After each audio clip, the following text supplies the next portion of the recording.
그날 새벽 요양병원 복도는 조용했다. 벽에 부딪힌 형광등 불빛은 누렇게 발해 있었고 병실 문 앞마다 알 수 없는 기계음이 일정한 리듬으로 흘러나왔다. 창문 밖은 아직 어둠에 잠겨 있었지만 복도 끝 창가로는 먼 동이 터오는 미세한 푸른빛이 닿고 있었다. 노모는 침대에 누워 있었다. 얇은 이불 아래 몸은 작게 말려 있었고 얼굴은 새벽의 창백한 조명 아래 말없이 놓여 있었다. 입술은 미세하게 떨리고 있었고 소리는 아주 작았지만 분명히 들렸다. 영숙이, 영숙이야. 그 목소리는 거의 기도에 가까웠다. 얼굴에는 표정이 없었지만 눈썹과 입가에는 알 수 없는 긴장이 담겨 있었다. 그 이름을 부를 때마다 입술이 아주 조금 더 떨렸고 눈꺼풀은 미세하게 움찔거렸다. 그 움직임은 마치 잊힌 과거에 남은 흔적처럼 느껴졌다. 그때 병실 문이 조용히 열렸다. 정인이 들어섰다. 42살. 검은색 코트를 입은 정인은 테이크아웃 커피를 손에 들고 있었고 핸드백 끈을 어깨에 걸친 채 익숙한 발걸음으로 침대 옆에 다가섰다. 눈은 피곤해 보였지만 감정은 비어 있었다. 그녀의 방문은 의무감으로 이루어진 일상에 가까웠고 감정적 연결은 오랜 시간 전부터 끊겨 있는 듯했다. 또 그 이름 부르시네요. 정희는 커피를 옆 테이블에 내려두고 가방에서 도시락을 꺼냈다. 플라스틱 뚜껑을 조심스럽게 열고는 작은 국자와 수저를 꺼내어 준비했다. 입가에는 미소도 없었고 말투에도 감정이 묻어나지 않았다. 죽이에요. 이건 무르게 끓였어요. 입에 넘기기 쉬울 거예요. 노모는 아무런 반응이 없었다.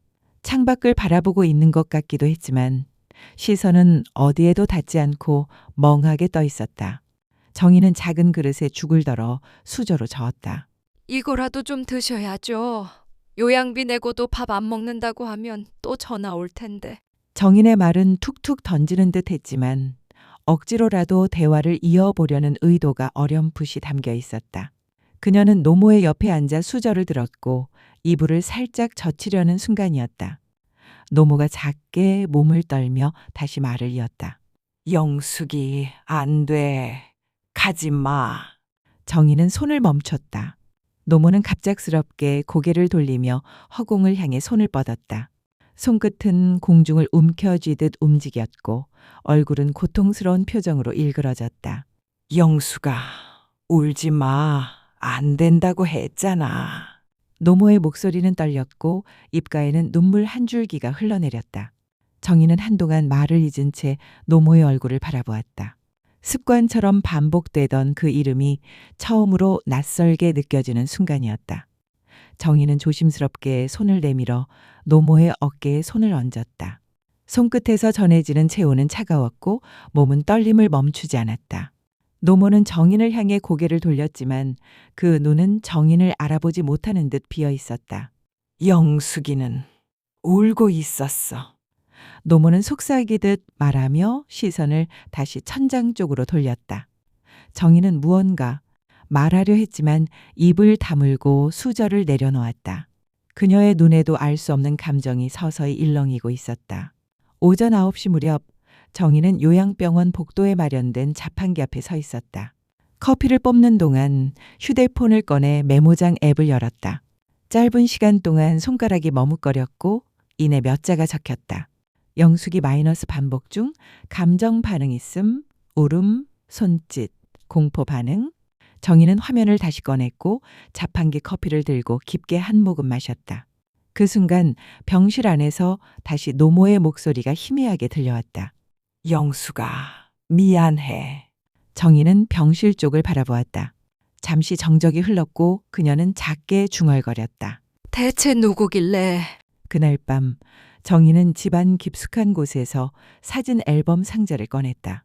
천으로 쌓인 앨범은 오래되어 있었고 먼지가 덮여 있었다.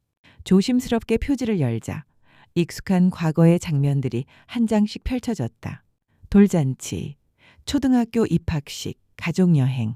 사진 속의 정희는 항상 엄마 옆에 있었다. 하지만 그 안에서 감정의 연결은 이상하리 많지 단절된 모습이었다. 앨범을 넘기던 중 정희는 낯선 흑백 사진 한 장을 발견했다. 사진 속에는 어린 소녀가 벤치에 앉아 미소 짓고 있었다. 주변은 오래된 교회 마당처럼 보였고 소녀의 얼굴에는 이상하리 많지 짙은 그늘이 드리워져 있었다. 사진 뒷면에는 연필로 써 내려간 글씨가 흐리게 남아 있었다. 영숙이 기다려줘. 정희는 사진을 한동안 바라보다가 천천히 무릎 위에 올려두었다. 눈을 가늘게 뜨고 다시 소녀의 얼굴을 들여다보았지만 기억 속 어딘가와 닿지 않았다. 그녀는 아주 작게 혼잣말을 꺼냈다. 이 사람이 영숙이인가요? 정희는 그날 밤 처음으로 어머니의 기억 속에 남아있는 누군가를 그냥 흘려보내고 싶지 않다는 생각을 하게 되었다. 그 이름에 담긴 감정은 너무 생생했고 그것을 외면하기엔 자신의 마음 또한 점점 흔들리고 있었다. 그 다음 날 아침 정희는 병원 주차장에 차를 세운 뒤 잠시 시동을 끄지 않은 채 앉아 있었다. 대시보드 위로 햇살이 기울어 있었고 어젯밤 손에 쥐고 있던 사진이 아직도 가방 안에 그대로 들어 있었다. 가볍게 숨을 내쉰 정희는 시동을 끄고 가방을 챙겼다. 오늘은 그냥 환자 보호자처럼 들렀다 가는 날이 아니었다. 그녀는 오늘부터 영숙이가 누구인지 진짜로 파고들기로 마음먹고 있었다. 병원 로비에 들어서자 익숙한 풍경이 펼쳐졌다. 바닥에 깔린 미색 타일, 무표정한 간호사들의 인사, 벽에 붙은 면회 안내문, 모든 것이 늘 그랬듯 차갑고 정돈되어 있었지만 정인의 시선은 단호했다. 그녀는 간호사실 문을 두드리고 들어갔다. 내부에서는 젊은 간호사 한 명이 환자 기록을 정리하고 있었고 정인을 보자 가볍게 고개를 끄덕였다. 무슨 일로 오셨어요, 보호자님? 정희는 가방에서 사진 한 장을 꺼내 책상 위에 올려놓았다. 그리고 조심스럽게 말했다. 어제 어머니가 이 사람 이름을 부르며 우셨어요. 계속 영숙이라는 이름을 반복하시는데 혹시 이 얼굴 본 적 있으세요? 간호사는 사진을 들여다보며 고개를 갸웃했다. 한참을 들여다본 뒤 조용히 고개를 저었다. 죄송해요. 낯익진 않아요. 보호자분 외에 특별히 찾아오시는 분도 없으셨고요. 정희는 잠시 사진을 내려다보다가 다시 물었다. 혹시 어머니 입원하기 전 진료 기록이 병원에 남아 있나요? 예전 주소나 동반자 이름 같은 거요. 간호사는 컴퓨터를 조작하며 키보드를 두드렸다. 잠시만요. 어머니 기록이 오래돼서 많지는 않을 거예요. 화면을 바라보던 간호사는 곧 조용히 말했다. 입원 전에는 한 번 정신과 쪽에서 치료받으신 기록이 있네요. 1997년 서울시립정신병원이에요. 혹시 그 병원으로 연락할 수 있을까요? 의료법 때문에 저희가 직접 연결해 드릴 순 없고 보호자분이 직접 문의하셔야 해요. 정희는 간단히 감사 인사를 남기고 병원을 나섰다. 핸드폰을 꺼내 그 병원의 번호를 검색했고 곧 전화를 걸었다. 수시는 몇 번이 지나고 연결된 상담원은 정중하면서도 단호하게 응대했다. 죄송합니다. 해당 시기의 진료 기록은 보관 기한이 지나 열람이 불가합니다. 정신과 진료 기록은 개인정보 보호가 특히 강하게 적용되며 보호자라도 열람이 어렵습니다. 정희는 짧게 네, 알겠습니다. 라고 말하고 전화를 끊었다. 그녀는 잠시 그 자리에 멈춰섰다. 하나의 벽을 넘기도 전에 또 하나의 벽이 세워져 있는 느낌이었다. 오후 정희는 동사무소 민원 창구를 찾았다. 주민등록 초본을 떼기 위해 신청서를 작성하며 창구 직원에게 작은 목소리로 말했다. 가족의 예전 주소를 확인하려고요. 어머니 기록이 필요해서요. 잠시 후 출력된 초본을 받아든 정희는 서서히 페이지를 넘겨가며 눈을 좁혔다.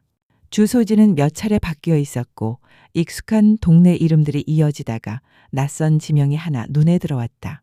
서울시 은평구 불광동 44-7 2층. 1996년부터 1998년까지 약 2년간 등록된 주소였다. 정희는 지도 앱을 켜고 그 주소를 검색했다. 지도에 뜬 골목은 오래된 연립주택과 상가들이 밀집한 지역이었다. 그녀는 잠시 망설이다가 그날 저녁 곧바로 그곳을 찾아가기로 결심했다. 해가 기울 무렵 정희는 불광동 골목 안으로 들어섰다. 벽에 금이 간 낡은 건물들과 전선이 얽힌 골목, 오래된 분식집의 냄새, 골목마다 흐르는 미세한 어둠. 그 모든 분위기가 정인을 멈칫하게 만들었지만 그녀는 주소를 확인하며 천천히 앞으로 걸었다. 도착한 건물은 빨간 벽돌 외벽의 3층짜리 연립주택이었다. 우편함에는 손글씨로 이름이 적힌 종이들이 대충 붙어 있었고 그중 한 칸에 흐릿하게 남아있는 글씨가 정인의 눈에 들어왔다. 박영수. 정인은 순간적으로 숨을 들이켰다. 사진 속 이름과 같은 이름이었다. 그녀는 망설이지 않고 초인종을 눌렀지만 아무런 반응이 없었다. 옆집 문을 두드렸을 때 잠시 후 작은 체구의 노인이 문을 열었다. 실례합니다. 혹시 이 건물 2층에 박영숙이라는 분이 살았던 적 있나요? 노인은 정인의 얼굴을 살피며 천천히 대답했다. 그 사람, 오래전 얘기지. 조용한 사람이었어. 갑자기 짐도 못 챙기고 사라졌어. 그 뒤로 아무도 안 와. 정인은 가방에서 사진을 꺼내 보이며 다시 물었다. 혹시 이 사람이 맞을까요? 노인은 사진을 한참 바라보다가 고개를 갸웃했다. 글쎄, 어릴 때 얼굴이라 잘 모르겠네. 근데 느낌은 비슷하네. 정인은 고개를 숙여 인사하고 건물을 나왔다. 하늘은 완전히 어두워졌고 가로등 불빛 아래 그녀의 그림자는 길게 드리워졌다. 그날 밤 정인은 노모의 병실을 다시 찾았다. 노모는 침대에 누워 눈을 감고 있었고 희미한 숨소리만이 들려왔다. 정인은 침대 곁 의자에 앉아 조용히 사진을 꺼냈다. 엄마, 박영숙이라는 이름 낯설지 않죠? 노모는 눈을 뜨지 않았다. 하지만 정인은 그녀의 손가락이 이불 위에서 살짝 움츠리는 것을 보았다. 정인은 사진을 조심스럽게 노모의 손에 쥐어주며 말했다. 오늘 그 사람 집까지 다녀왔어요. 아무도 없었어요. 다 떠난 뒤였고요. 노모는 여전히 침묵했지만 그 손이 아주 천천히 사진을 감싸쥐고 있었다. 정인은 숨을 삼키며 조용히 덧붙였다. 엄마, 나 진짜 알고 싶어졌어요. 그 사람이 누군지, 왜 엄마가 그 이름을 잊지 못하는지. 노모는 눈을 뜨지 않았지만 눈가에서 조용히 한 줄기 눈물이 흘러내렸다. 그 다음 날 아침 정인은 불광동 골목을 다시 찾았다. 전날 찾아간 붉은 벽돌 건물 앞에서 한참을 망설였고 그 그림자는 새벽 햇살 아래 길게 드리워졌다. 우편함에 붙어있던 박영숙이라는 이름은 이미 흐릿하게 발에 있었지만 정인의 기억에는 선명하게 남아 있었다. 그녀는 손에 쥐고 있던 사진을 가만히 바라보았다. 사진 속 소녀는 어딘지 모르게 쓸쓸한 표정을 하고 있었다. 그 표정은 오래전에 찍힌 것이지만 정인에게는 낯설지 않게 느껴졌다. 그날 정인은 근처에 있는 오래된 사진관을 찾아갔다. 철제 셔터 위로 매달린 간판에는 백년 사진관이라는 이름이 붙어 있었고 창 안쪽으로는 낡은 필름 카메라들과 액자가 빼곡히 정리되어 있었다. 문을 열자 종소리가 울렸고 안쪽에서 노인이 얼굴을 내밀었다. 무엇을 도와드릴까요? 정인은 조심스럽게 사진을 꺼내 보이며 말했다. 이 사진 혹시 여기서 찍힌 적 있는 건가요? 노인은 사진을 받아들고 오래된 습관처럼 안경을 끼며 자세히 들여다보았다. 손끝은 사진의 가장자리를 조심스럽게 쓸어내렸고 시선은 한참 동안 멈춰 있었다. 이 배경, 여기 맞습니다. 저 벤치, 우리 가게 옆 교회 마당이에요. 예전에 아이들 사진 많이 찍었죠. 정인은 마음이 쿵 내려앉는 느낌을 받았다. 이 사진이 단순히 어머니의 망상이 아니었다는 것이 확인되는 순간이었다. 혹시 언제쯤 찍힌 건지 기억하시나요? 노인은 눈썹을 좁히며 기억을 더듬었다. 아마 95년에서 96년쯤일 겁니다. 이 아이 혼자 와서 찍었어요. 말도 별로 없었고 보호자는 안 보였고요. 혼자 왔다고요? 네, 그때도 이상했어요. 초등학교 중반쯤 되어 보였는데 아무도 데려다주는 사람이 없었거든요.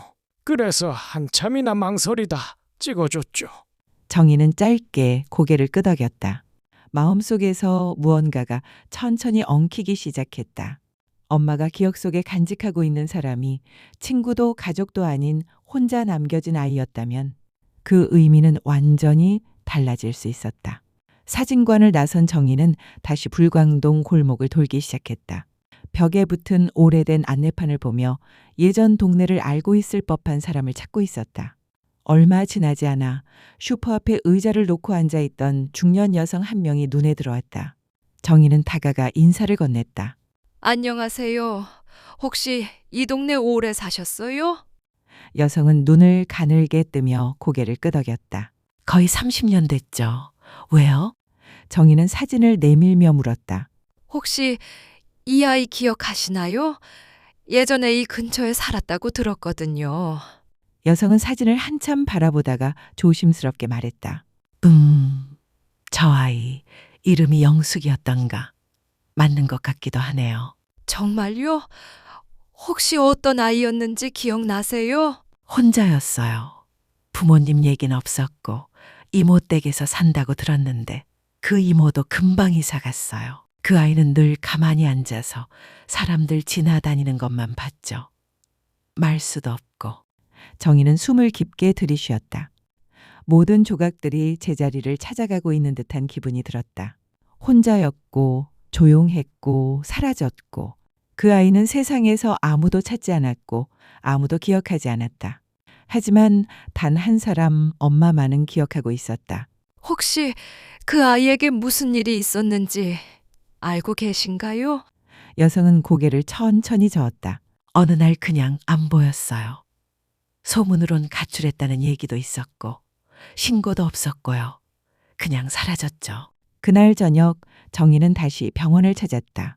병실은 늘 그랬듯 조용했고 노모는 침대에 누운 채 창밖을 바라보고 있었다. 정희는 의자에 앉아 가방에서 사진과 함께 접어둔 기록들을 꺼냈다. 엄마, 이 아이 불광동에서 살았대요. 혼자 살았고 사라졌대요. 노모는 아무 말도 하지 않았다. 하지만 눈이 아주 천천히 정희를 향해 움직였다. 정희는 조심스럽게 말을 이었다. 사진관에서 이 아이가 혼자 와서 사진 찍었다고 했어요. 이모 집에 산다는 얘기도 있었대요. 노모의 입술이 떨리기 시작했다. 목소리는 나오지 않았지만 눈가에는 분명한 감정이 번지고 있었다. 이 아이 엄마랑 무슨 관계예요? 왜 계속 이름을 부르세요? 엄마가 숨기는 거예요? 노모는 고개를 돌려 침대 천장을 바라보았다. 입술은 닫혀 있었지만 턱선이 작게 떨리고 있었다. 정희는 말없이 침대에 다가가 노모의 손을 잡았다. 손끝은 차가웠고 손등은 마치 오래된 종이처럼 얇고 부드러웠다. 그녀는 그 손을 꼭 쥐며 조용히 말했다. 이 아이가 내 언니예요? 노모는 여전히 대답하지 않았다. 하지만 그 침묵은 이전과는 달랐다. 거부가 아닌 두려움 혹은 망설임이 담긴 침묵이었다. 정희는 숨을 길게 내쉬었다. 그리고 아주 작게 혼잣말처럼 말했다. 엄마가 끝까지 기억하려는 사람이 결국 나랑도 관계 있는 사람이었군요. 그 다음날 오전 정희는 다시 동사무소 민원실을 찾았다. 노모의 과거 가족관계를 좀 더 자세히 확인하기 위해 정희는 가족관계 증명서와 출생기록을 요청했다. 이전에 발급받은 초본에는 주소 이력만 남아 있었지만 이번에는 보다 직접적인 가족 구성이 드러나는 서류였다. 민원 창구에서 인쇄된 서류를 받은 순간 정인의 손끝이 약간 떨렸다. 종이를 넘기는 손길이 조심스러웠고 숨소리마저 낮게 깔려 있었다. 그녀는 이름란을 하나씩 확인하며 페이지를 넘겼다. 그리고 어느 항목에서 멈췄다. 출생자 박영숙 모, 김명자 부, 미기재 출생연도 1986년. 정희는 종이를 내려다본 채 한동안 움직이지 않았다. 노모의 이름은 분명히 기재되어 있었고 부의 항목은 공란이었다. 정희는 두 눈으로 문장을 다시 읽었고 입술이 천천히 굳어졌다. 정인의 생년은 1982년. 그렇다면 박영숙은 자신의 바로 아래 4살 터울이었다. 지금 살아있었다면 39이었을 것이다. 정희는 목 안쪽이 타는 것 같은 감각을 느꼈다. 심장이 갑자기 빠르게 뛰었고 손에 쥐고 있던 서류를 가방 안에 쑤셔 넣으며 자리에서 일어섰다. 그녀는 무작정 병원으로 향했다. 내내 말없이 운전했지만 머릿속에는 수십 개의 질문이 떠다니고 있었다. 왜 숨겼는지, 왜 잊었다고 말하지 않았는지, 왜 정인에게 말해주지 않았는지, 그리고 무엇보다 왜 그 아이는 혼자였는지. 병실 문을 열었을 때 노모는 침대에 누워 조용히 눈을 감고 있었다. 빛은 커튼 사이로 부드럽게 들어오고 있었고 병실은 평온한 듯 보였다. 정희는 문을 닫고 곧장 침대 앞으로 걸어갔다. 가방을 열고 아까 받아온 서류를 꺼내 노모의 이불 위에 펼쳐놓았다. 영숙이 엄마 딸이었죠. 노모는 천천히 눈을 떴다. 그 눈은 여전히 흐릿했지만 정인의 말에는 반응하고 있었다. 정인은 목소리를 낮췄지만 감정은 억누르지 못한 채 새어나왔다. 저한테 말하지 않으셨잖아요. 언니가 있었다는 거. 그런 사람이 있었는지조차 몰랐어요. 노모는 아무 말 없이 종이 위에 글자를 바라보았다. 그리고 이내 눈을 감고 고개를 돌렸다. 그 움직임은 작지만 명확한 거부의 신호처럼 느껴졌다. 정희는 참았던 감정을 더는 억누르지 못했다. 엄마는 왜 기억 속에서 그 이름을 놓지 못한 거예요? 죄책감이에요? 아니면 사랑이에요? 노모는 여전히 대답하지 않았다. 정희는 이불 위에 펼쳐진 서류를 들고 손에 쥐며 말투를 낮췄다. 엄마가 지운 사람을 왜 나는 찾아야 했는지 모르겠어요. 그렇게 잊고 싶었던 사람이라면 그냥 묻어뒀으면 됐잖아요. 왜 자꾸 기억하세요? 왜 이제 와서? 말이 끝나기도 전에 정인의 눈에서 눈물이 흘러내렸다. 그녀는 등을 돌려 창밖을 바라보며 얼굴을 감쌌다. 차가운 유리창이 등 뒤로 느껴졌고 병실은 고요해졌다.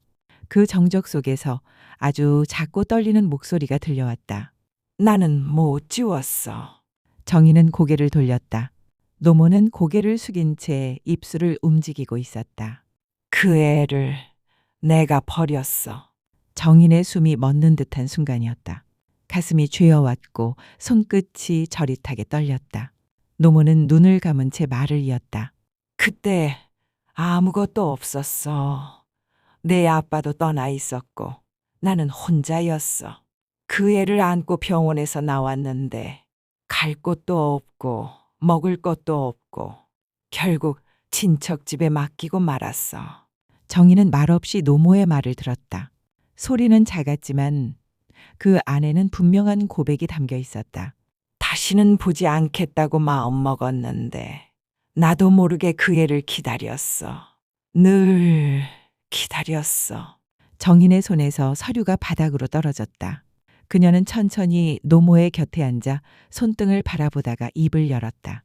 엄마는 그 애를 떠나보냈고 저는 그 애가 있었는지도 몰랐어요. 노모는 다시 말을 잇지 않았고 눈물만이 조용히 흘러내리고 있었다. 그날 밤 정희는 병원 옥상에 올라서 있었다. 바람은 차가웠고 도시의 불빛은 멀리 깔려 있었다. 그녀는 손에 쥔 사진 한 장을 가슴에 품은 채 하늘을 올려다보았다. 모든 것이 무너진 느낌이었다. 가족이라고 믿었던 울타리, 엄마라는 존재, 그리고 자신이 알고 있던 지난 시간들까지. 그러나 동시에 아주 작게 어딘가에서 무엇인가가 시작되고 있는 듯한 기분도 들었다. 말로는 설명할 수 없는 감정이었다. 정희는 사진을 조심스럽게 꺼내 하늘을 향해 들어보았다. 사진 속 소녀는 미소를 짓고 있었다. 그 미소는 어딘가 허전했고 동시에 애처로웠다. 정희는 속삭이듯 말했다. 영수가 나는 널 기억할게. 그 다음 날 아침 정희는 더 이상 병원을 향하지 않았다. 이제 그녀의 발걸음은 어머니가 아닌 영숙이라는 존재를 향해 움직이고 있었다.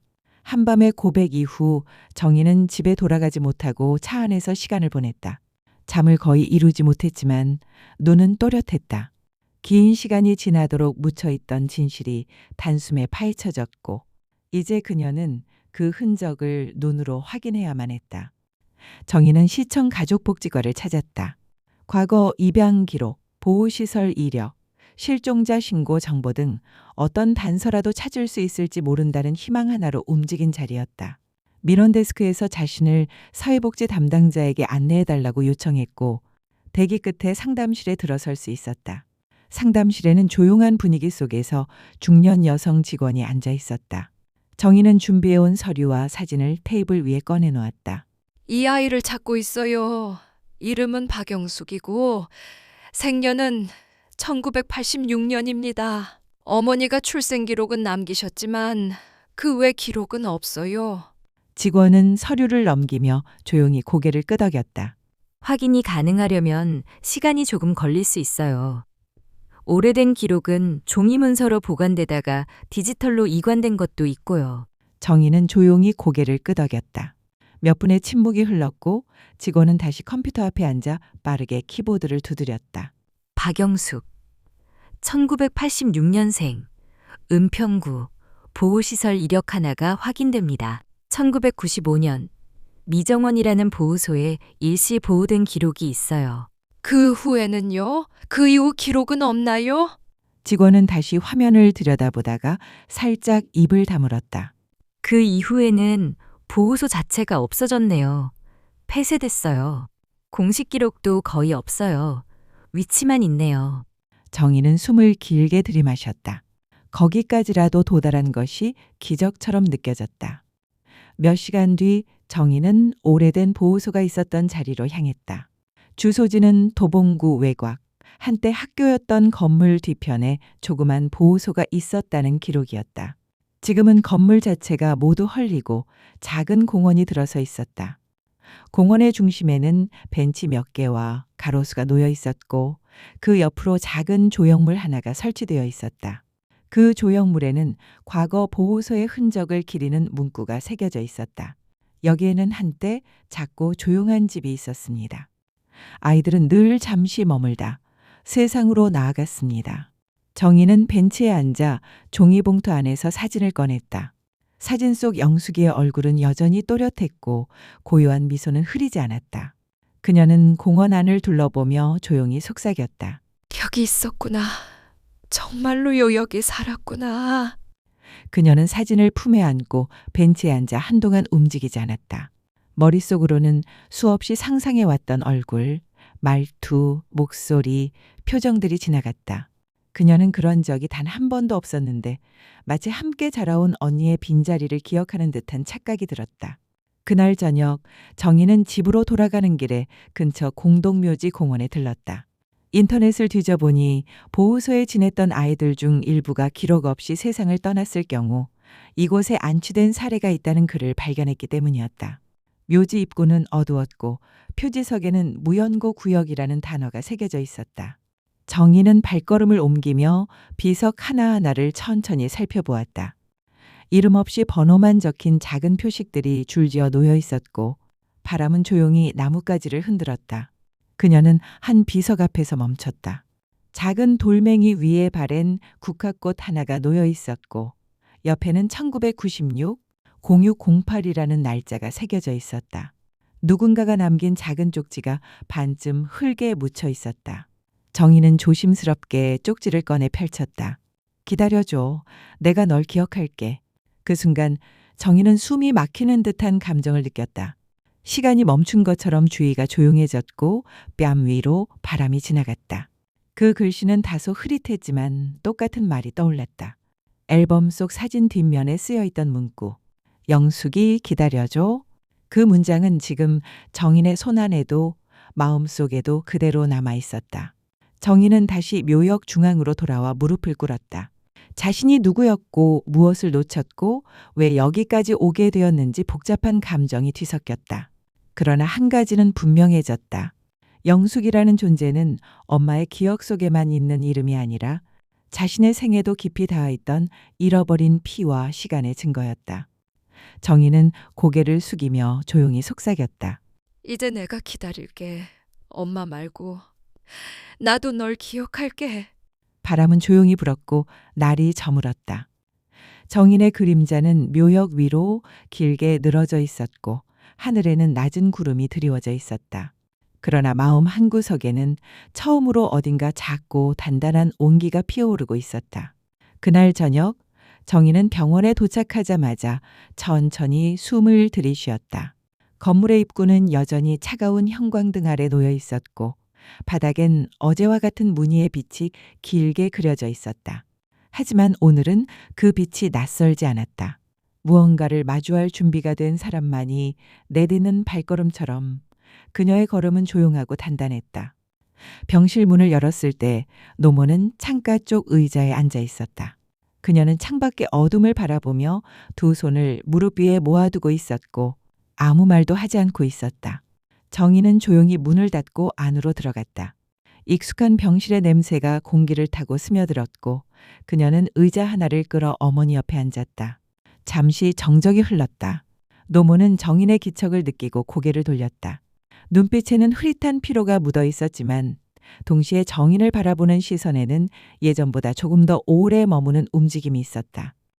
정인은 사진 한 장을 꺼내 노모 앞에 내밀었다. 이 사진 여전히 기억하시죠? 노모는 천천히 고개를 끄덕였다. 입술은 움직이지 않았지만 그 동작은 거짓이 아니었다. 정희는 잠시 눈을 감았다가 조용히 말했다. 엄마가 기억하려 했던 사람 영숙이 만나보진 못했어요. 하지만 그녀가 살았던 곳, 머물렀던 시설, 마지막으로 남겨진 무연고 묘지까지 갔어요. 노모의 입가가 살짝 떨렸다. 정인의 말은 천천히 그러나 결코 가볍지 않은 무게로 이어졌다.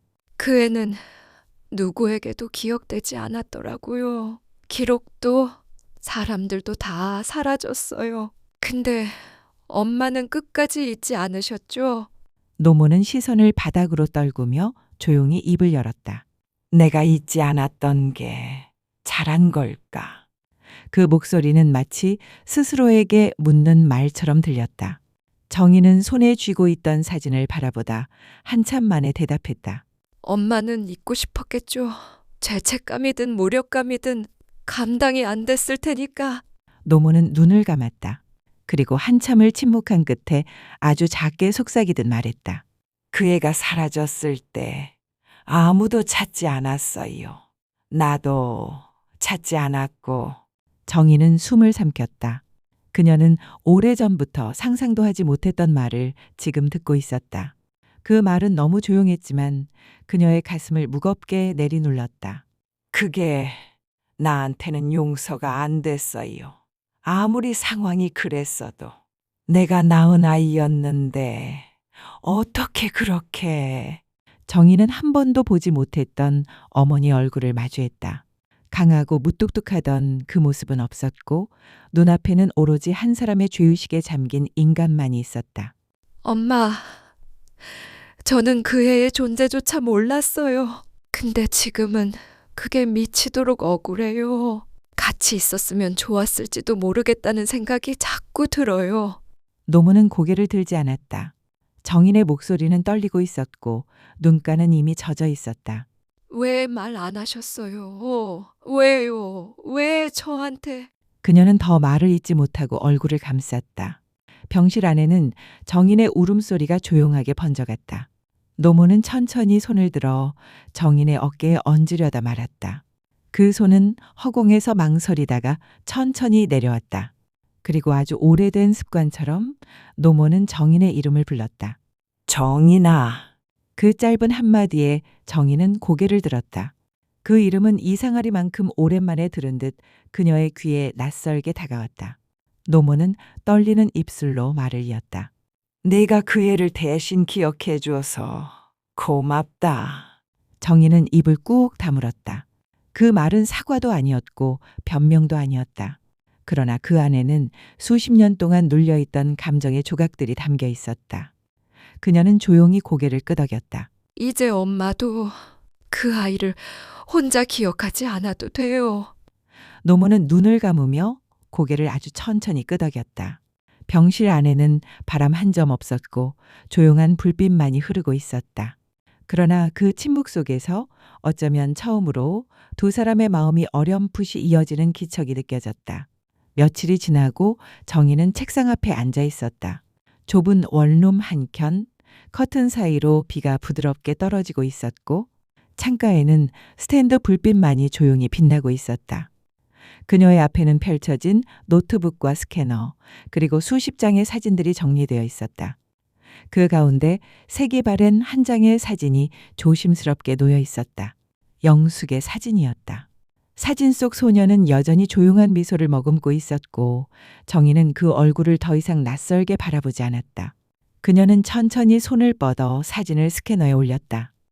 기계는 조용한 기계음을 내며 움직였고 정희는 그 과정을 천천히 지켜보았다. 정희는 며칠 전 병원 옥상에서 스스로에게 물었던 질문을 다시 떠올렸다. 이제 나는 무엇을 해야 할까? 영숙이라는 존재를 알고 난 뒤 그녀는 더 이상 이전의 자신으로 돌아갈 수 없다는 걸 알게 되었다.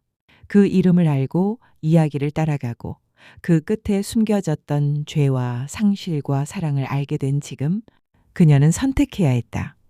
기억할 것인가, 잊을 것인가. 정희는 천천히 노트북에 파일 이름을 입력했다. 영숙이 기록 001. 그녀는 그 이름을 입력하는 순간 무언가 아주 작고 조용한 무게가 어깨 위에 내려앉는 것을 느꼈다. 그 무게는 무겁지 않았고 차갑지도 않았다. 오히려 오래전부터 그 자리에 있어야 했던 무언가처럼 느껴졌다. 정희는 작은 전시기획 공모에 글을 하나 제출했다. 주제는 기억되지 못한 존재에 대하여. 그녀는 허투루 쓰지 않았다. 매 문장을 고르고 사진마다 사연을 정리하고 이야기 속 사람을 선명히 새겼다. 그 글의 주인공이 영숙이라는 이름을 갖고 있음을 명시하지 않았지만 그녀가 세상에 한 번도 이름이 불리지 못한 누군가였다는 사실만은 분명히 남겼다. 며칠 뒤 전시는 채택되었다는 연락을 받았다. 작은 동네 미술관의 조용한 벽 한편에 그녀의 사진과 글이 걸릴 수 있다는 말이었다. 정희는 전화를 끊은 뒤 아주 천천히 숨을 내쉬었다. 그 순간 마음속 어딘가에서 천천히 수면이 가라앉는 느낌을 받았다. 전시 당일 그녀는 조용한 흰 셔츠에 검은 바지를 입고 미술관에 들어섰다. 벽에는 영숙의 사진이 크지 않게 그러나 뚜렷하게 인쇄되어 걸려 있었다.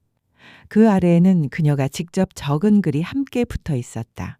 누군가를 기억한다는 건 그 사람의 삶을 지워지지 않게 만드는 일입니다. 나는 오늘 잊힌 사람의 이름을 처음으로 불러봅니다. 정희는 한 발자국 물러나 사진을 바라보았다. 그녀의 옆을 지나가는 사람들은 사진을 잠시 멈춰 바라보거나 글을 천천히 읽고 다시 걸음을 옮겼다. 그 흐름 속에서 정희는 조용히 한자리에 서서 그 공간을 지켰다. 사진 속 영숙은 마치 그제야 처음 세상의 모습을 드러낸 듯 작은 벽 안에서 선명하게 존재하고 있었다. 전시가 끝난 뒤 정희는 병실로 돌아왔다. 어머니는 여전히 침대에 누워 있었고 하루의 피로가 가라앉은 조용한 밤이었다. 정희는 가방에서 조그만 액자 하나를 꺼냈다. 전시에 걸렸던 사진 중 하나였다. 사진 아래에는 손글씨로 이렇게 적혀 있었다. 기억은 남는 것이 아니라 남기는 것입니다. 그녀는 액자를 침대 옆 선반에 조심스럽게 놓았다. 노모는 고개를 돌려 그것을 바라보다가 사진을 오래도록 응시했다. 입술은 움직이지 않았지만 눈빛은 분명히 기억하고 있었다. 정희는 조용히 말했다. 이제 엄마 말고도 영숙이를 기억하는 사람들이 생겼어요. 노모는 아주 천천히 고개를 끄덕였다. 그 동작 하나가 지금까지와는 조금 달라 보였다. 과거의 후회가 아닌 작게나마 수긍에 가까운 움직임이었다. 정희는 병실 창가로 다가가 커튼을 조금 열었다. 밤하늘 위에는 별이 하나 둘 떠 있었고 공기는 차분했다. 그녀는 뒷모습으로 조용히 속삭였다. 이제 나도 괜찮아질 것 같아요. 며칠 뒤 병실의 풍경은 크게 다르지 않았다. 커튼은 여전히 반쯤 닫혀 있었고 바깥의 햇살은 오후 늦은 각도로 들어와 있었다. 노모는 침대에 누워 눈을 감고 있었고 기계음은 일정한 박자로 공간을 채우고 있었다. 정희는 조용히 문을 열고 들어와 의자에 앉았다. 그녀의 손에는 조그만 화분이 들려 있었다. 보랏빛 꽃이 담긴 화분이었다. 노모는 그 소리에 눈을 천천히 떴고 딸을 바라보았다. 정희는 웃지 않았고 울지도 않았다. 그저 천천히 말문을 열었다. 이 꽃 영숙이 묘비 근처에 피어 있던 거예요. 노모는 시선을 화분으로 옮겼고 오래 바라보다가 눈을 감았다. 정희는 그 옆으로 화분을 조심스럽게 내려놓았다. 누군가는 이걸 심어두고 갔더라고요. 그 사람이 누군지 모르겠지만 아마도 엄마 말고도 그 애를 잊지 않은 누군가가 있었을 거예요. 노모는 조용히 숨을 내쉬었다. 그 바람은 짧았지만 무언가를 놓아주는 듯한 감촉이 스쳐 지나갔다. 정희는 손에 들고 있던 작은 메모지를 꺼냈다. 그 안에는 한 줄의 글이 적혀 있었다. 내가 기억할게, 영수가. 정희는 그것을 노모의 손에 조용히 쥐어주었다. 노모의 손은 말라 있었지만 따뜻했고 종이를 천천히 움켜쥐었다. 이제 엄마는 그 아이를 잊어도 괜찮아요. 노모는 대답하지 않았다. 하지만 그 침묵은 분명 이전의 침묵과는 달랐다. 감추기 위한 침묵이 아니라 이해한 끝에 도달한 정적이었다. 정희는 고개를 들고 병실 창문 너머로 시선을 보냈다. 구름이 천천히 흐르고 있었고 오후의 하늘은 푸르면서도 깊었다. 저는 계속 기억할 거예요. 어떤 이름으로든 어떤 이야기로든 그 아이를 잊지 않겠어요. 그녀의 목소리는 흔들리지 않았고 말끝에는 분명한 결심이 담겨 있었다. 노모는 고개를 작게 끄덕였고 천천히 눈을 감았다. 며칠 후 정희는 작은 책방의 뒷방에서 책을 한 권 꺼내 진열대에 올렸다. 그녀가 쓴 에세이였다. 제목은 당신을 기억합니다. 그 책의 서문에는 이런 글귀가 있었다. 사람이 사람을 완전히 잊는다는 건 사실상 불가능한 일입니다. 다만 잊은 척하며 살아갈 뿐이죠. 누군가가 잊지 않기로 결심하는 순간 그 기억은 생명이 됩니다. 그녀는 책을 책장 한 귀퉁이에 세우고 가게에 불을 끄며 문을 닫았다. 늦은 밤 정인의 뒷모습이 골목 끝으로 천천히 사라져갔다. 가로등 불빛이 그림자를 길게 드리웠고 그 길 위엔 고요한 발자국 소리만이 남아 있었다. 병실에는 더 이상 사진도 액자도 화분도 없었다. 모든 것은 정인의 집으로 옮겨졌다. 하지만 병실 한켠 침대 옆 탁자 위에는 누군가 조심스럽게 남겨놓은 메모지 한 장이 놓여 있었다. 정인아, 고맙다. 그 글씨는 느렸고 삐뚤었으며 눈물로 번진 흔적이 있었다. 정인은 그 글을 품에 안고 아주 오래도록 움직이지 않았다. 하늘은 천천히 새벽으로 향하고 있었고 창가의 바람은 서서히 커튼을 흔들었다. 정희는 그 자리에서 아주 작게 웃었다.